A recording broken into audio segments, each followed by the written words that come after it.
उसका इलाज है या नहीं है, क्योंकि इलाज तो अभी तक सर्दी जुकाम का भी नहीं है, सर्दी जुकाम की भी कोई वैक्सीन नहीं है। क्या हम उससे डरते हैं? नहीं डरते हैं। क्यों? क्योंकि ज्यादा लोग नहीं मरते हैं। तो सबसे पहले डेथ रेट कैलकुलेट करते हैं कि एग्जैक्टली कितना है। कितने टेस्ट हुए? 40 लाख टेस्ट हुए, उसमें से 2 लाख लोगों को हुआ, तो नियर अबाउट एवरेज कितनी आई? 5%। अगर यही हमने 4 करोड़ टेस्ट करे होते तो कितने डिटेक्ट हो गए होते? अब तक 20 लाख हो जाते। 40 करोड़ करे होते तो कितने हो जाते? 2 करोड़ हो जाते। टोटल अगर कर लिए होते हमने टेस्ट 130 करोड़ का, तो कितना नंबर निकल करके आ जाता? Near about 5 crore. इसका मतलब 5 करोड़ लोगों को या तो आज की डेट में है या हो चुका है।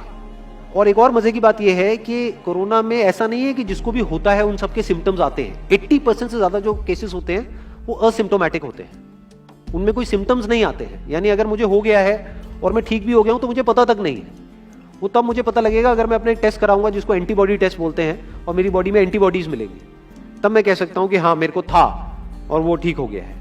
तो अभी अगर हम बेसिक सी कैलकुलेशन करें तो 5 करोड़ निकल करके आ रहा है नंबर। उसमें से डेथ कितनी हुई है? 5800। तो 5 करोड़ में से 5800 डेथ हुई है। पहले तो इसको कैलकुलेशन को हमको ठीक करना है। डेथ को अंडर रिपोर्ट करने का कोई तरीका नहीं है, बल्कि ओवर रिपोर्ट किया जा सकता है। ओवर रिपोर्ट कैसे? फॉर एग्जांपल आपकी बॉडी में टेस्ट हुआ, आपकी बॉडी में मिला कोरोना वायरस, लेकिन आपके अंदर पहले ही बहुत सारी प्रॉब्लम्स चली रही थी, तब भी आपकी किसी ना किसी वजह से डेथ होने ही वाली थी। बट क्योंकि ये कोरोना आया आपकी बॉडी में, इस वजह से आपकी डेथ हो गई, तो ये ट्रिगर कर गया। तो ये जो 5800 का नंबर है, ये इससे कम तो हो सकता है, इससे ज्यादा होने के चांसेस बहुत कम है। बट एक बार को हम मान लेते हैं कि इतना ही है नंबर, ना कम है ना ज्यादा है। तो कितनी परसेंटेज निकल करके आई? 5 करोड़ में से अगर 5800 डेथ्स हुई हैं तो क्या परसेंटेज निकल करके आई? Near about 0.01%। ये उससे बहुत कम है जितनी डेथ्स हमारे यहां पे होती हैं रोड एक्सीडेंट की वजह से। हर साल की अगर हम एक कैलकुलेशन देखें तो 1.5 लाख से ज्यादा डेथ हो जाती है इंडिया में रोड एक्सीडेंट्स की वजह से। हर 4 मिनट में एक डेथ होती है रोड एक्सीडेंट की वजह से। और अगर अभी आप देखोगे सड़कों पे एक बहुत ही फनी चीज नजर आ रही है। 2 व्हीलर पे जा रहे हैं, मास्क सबने लगाए हुए हैं, कभी भी नोट करना इस चीज को। हेलमेट नहीं पहने हुए, हेलमेट बहुत कम लोगों ने पहने हुए हैं। इससे हमको क्या समझ आ रहा है? क्या ये समझदारी है, बेवकूफी है? क्योंकि हेलमेट ना लगाने की वजह से उनके मरने के चांसेस उससे बहुत ज्यादा है, कई गुना ज्यादा है जितना कि कोरोना से मरने के उनके चांसेस है। तो ये डर है जो चारों तरफ फैल रहा है, और मीडिया डर को और बढ़ाता चला जा रहा है। और क्योंकि सही इंफॉर्मेशन किसी के भी पास में नहीं है, या सही कैलकुलेशन किसी के पास में नहीं है, ये जो अभी हम कर रहे हैं इसको मैथमेटिकल मॉडलिंग बोलते हैं। यानी एक डेटा को देख करके एक मॉडलिंग करी जाए और फिर समझा जाए कि एक्चुअल में जो सही डेटा है वो क्या है। ये नहीं कि लिमिटेड डेटा के बेस पे हम कोई भी कंक्लूजन ड्रॉ कर लें और उसके बेस पे डरते रहें। तो अगर इसका डेथ रेट 0.01% है तो हम सब इतना डर क्यों रहे हैं? क्या कुछ और है जिससे हमको डरना चाहिए, जिससे हम नहीं डर रहे हैं, जिसके बारे में कोई बात नहीं कर रहा है, जो इससे लाख गुना ज्यादा भयानक है? मतलब कोरोना से लाख गुना ज्यादा खतरनाक कुछ है जिससे हम नहीं डर रहे हैं और इससे हम डर रहे हैं। वो क्या है जिससे हमको डरना चाहिए? अनएम्प्लॉयमेंट। अभी पीछे कुछ आर्टिकल्स आए थे न्यूज़पेपर में जहां पे एक फिगर आई थी निकल करके, I am not too sure ये फिगर कितनी सही है कितनी नहीं है, जहां पे आया था कि 13 करोड़ लोग अनएम्प्लॉयड हो गए। इस फिगर से हमको डरना चाहिए। 13 करोड़ लोग अनएम्प्लॉयड होने का मतलब हम समझते हैं कि इसका मतलब क्या है? इसका मतलब ये, अगर इकोनॉमी पॉइंट ऑफ व्यू से देखोगे, कि ये जो 13 करोड़ लोग हैं ये अपने जो खर्चे हैं वो अब बहुत ही लिमिट में कर देंगे। जिस बंदे की नौकरी चली गई है, क्या वो जाकर के मार्केट में नए कपड़े खरीदेगा? क्या अपने बच्चों के लिए खिलौने खरीदेगा? ट्रैवल एंड टूरिज्म तो भूल ही जाओ। ऐसी और हजारों इंडस्ट्रीज हैं जिनकी धज्जियां उड़ जाएंगी क्योंकि डिमांड कम हो जाएगी ओवरऑल इकोनॉमी के लेवल पे। जब डिमांड कम होगी तो क्या करना पड़ेगा इन ब्रांड्स को, इन कंपनीज को क्या करना पड़ेगा, इन मैन्युफैक्चरर्स को क्या करना पड़ेगा? अपनी सप्लाई को कम करना पड़ेगा। जितनी उन्होंने सप्लाई कम करी, अनएम्प्लॉयमेंट और बढ़ गया। कि आज जो नंबर 13 करोड़ है वो बढ़ करके कितना हो गया? 20 करोड़। यानी पूरा का पूरा लूप बन जाएगा। इस लूप को बोलते हैं रिसेशन, जो ग्लोबली ऑलरेडी रिसेशन आ चुका है। और अगर यही रिसेशन और डीप होता चला जाए तो उसको बोलते हैं डिप्रेशन, जहां से एक इकोनॉमी को बाहर आने में 5 से 10 साल लगते हैं। तो इकोनॉमी का पहले ही बुरा हाल था, प्लस इस कोरोना की वजह से और बुरा हाल हो गया है, प्लस जो रहा सहा हमारा जो अपना डर है वो सिचुएशन को और खराब करता चला जा रहा है। और इस डर को हर कोई बढ़ा रहा है, कोई भी कम करने का काम नहीं कर रहा है। एक्चुअल में अगर आप मेरे स्टैंड पॉइंट से देखोगे तो डरने की कोई जरूरत ही नहीं है, क्योंकि जो डेथ रेट है वो बहुत ही कम है। तो हम डर क्यों रहे हैं? सोचो।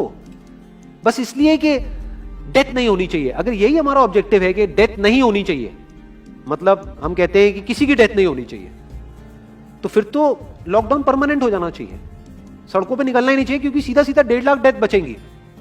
1.5 लाख लोग जो हर साल एक्सीडेंट में मरते हैं, उनको हम बचा सकते हैं ना, उनकी लाइफ बच जाएगी। परमानेंट कर दो लॉकडाउन को। कैसा है आइडिया?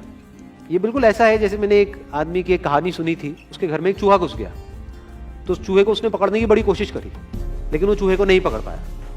तो एंड में उसने क्या किया, घर पे आग लगा दी, अपने घर में आग लगा दी। उसके बाद भी चूहा तो बच करके निकल गया, घर चला गया, घर जल गया। यही हालत है इसकी, कोरोना की। इस डर को हमको खत्म करना पड़ेगा, तब जाकर के इस प्रॉब्लम का एक्चुअल में सॉल्यूशन निकलेगा, जो रियल प्रॉब्लम है। और रियल प्रॉब्लम कोरोना नहीं है। रियल प्रॉब्लम क्या है? हमारी जो इकोनॉमी है। रियल प्रॉब्लम क्या है? अनएम्प्लॉयमेंट। तो इस वीडियो के थ्रू मैं अपनी एक हम्बल रिकमेंडेशन देना चाहूंगा गवर्नमेंट ऑफ इंडिया को, या जो भी लोग एक पर्टिकुलर पोजीशन पे हैं उन लोगों को, कि हमको टेस्ट करने कम करने हैं, टेस्ट बढ़ाने नहीं है। अभी हम गलती क्या कर रहे हैं? टेस्ट बढ़ाते चले जा रहे हैं, जिसकी वजह से केसेस बढ़ते चले जा रहे हैं, जिसकी वजह से डर बढ़ता चला जा रहा है। गवर्नमेंट क्या एक क्राइटेरिया नहीं बना सकती कि जो क्रिटिकल केसेस है बस उन्हीं का टेस्ट करो, क्योंकि उन्हीं को हॉस्पिटल में एडमिट करने की जरूरत है, तो उन्हीं का टेस्ट होना चाहिए ना।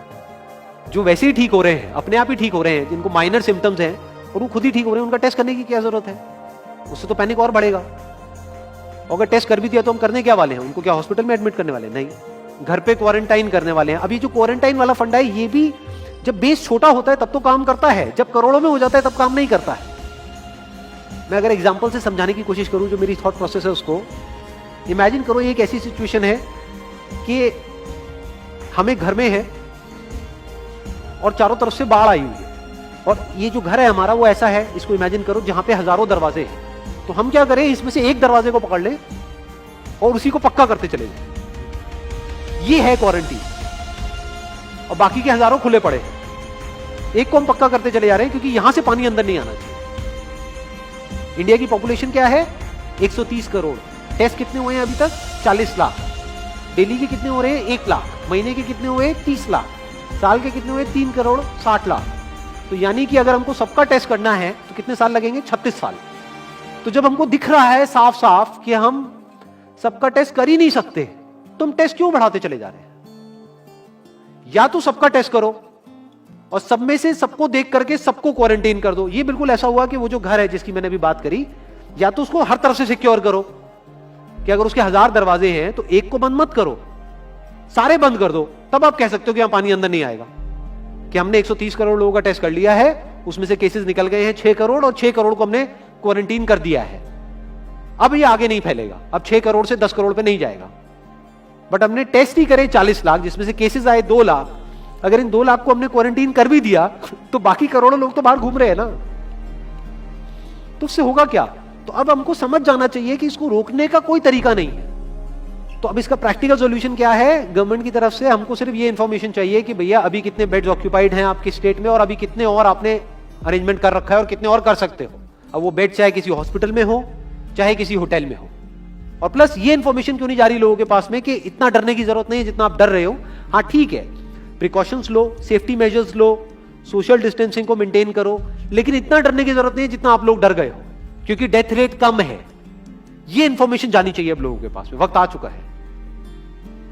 अगर ये नहीं गई तो प्रॉब्लम सॉल्व नहीं होने वाली इकोनॉमी के लेवल पे। कॉन्फिडेंस खत्म हो चुका है, रियलिटी को हमको पहले समझना होगा।